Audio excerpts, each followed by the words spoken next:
Tu es le Christ, le Fils du Dieu vivant. Matthieu 16, 16. Depuis le début de ma conversion, je savais que la Bible est la parole de Dieu.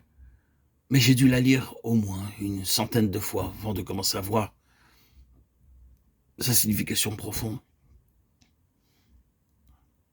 Je voudrais partager avec vous ce que Dieu m'a montré. Voyons maintenant la septuple œuvre du Saint-Esprit dans le ministère du Seigneur Jésus-Christ. Nous lisons dans Luc 1, 34-35, Marie dit à l'ange, comment cela se fera-t-il, puisque je ne connais point d'homme? L'ange lui répondit, le Saint-Esprit viendra sur toi, et la puissance du Très-Haut couvrira de son ombre. C'est pourquoi le Saint-Enfant qui naîtra de toi sera appelé Fils de Dieu. Ici, c'est la première grande œuvre du Seigneur Jésus-Christ. Il fut conçu par le Saint-Esprit et non pas par l'activité humaine. De même, nous aussi, nous sommes nés de nouveau par le Saint-Esprit et non par la sagesse ou l'intelligence humaine. À moins que le Saint-Esprit ne vienne en nous, personne ne peut connaître le Seigneur Jésus-Christ comme son Sauveur.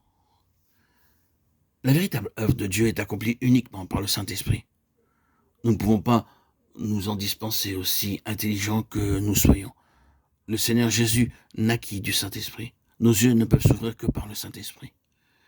1 Corinthiens 12, 3 nous dit, c'est pourquoi je vous déclare que nul, s'il parle par l'Esprit de Dieu, ne dit Jésus est anathème, et que nul ne peut dire Jésus est le Seigneur, si ce n'est par le Saint-Esprit. Ceci est une vérité très importante du salut. Nous avons donc été ensevelis avec lui par le baptême en sa mort, afin que, comme Christ est ressuscité des morts, par la gloire du Père, de même, nous aussi, nous marchions en nouveauté de vie. Romains 6, 4. La seconde œuvre du Saint-Esprit dans la vie du Seigneur Jésus-Christ, nous la trouvons dans Luc 3, 21, 22. Tout le peuple se faisant baptiser, Jésus fut aussi baptisé. Et pendant qu'il priait, le ciel s'ouvrit, et le Saint-Esprit descendit sur lui, sous une forme corporelle, comme une colombe. Et une voix fit entendre du ciel ces paroles. Tu es mon Fils bien-aimé, en toi j'ai mis toute mon affection.